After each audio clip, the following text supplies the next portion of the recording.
గడ్చిరోలిలో 2234 ఎకరాల భూమిని లాయిడ్స్ కంపెనీకి ఇచ్చింది.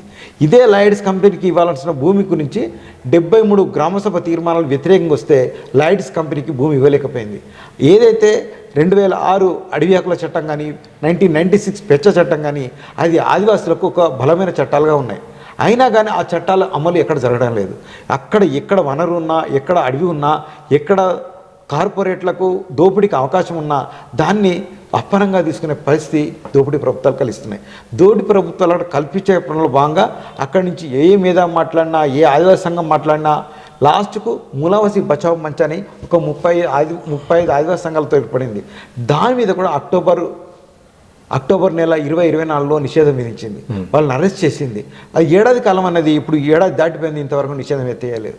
ఇదే రకంగా ఏంటంటే దేశంలో ఆదివాసులను, దళితులను, ముస్లింలను అందరినీ వర్గాలుగా మార్చేసి ఒక్కొక్కరి మీద దాడి చేసుకుంటూ వస్తుంది. వాళ్ళ యొక్క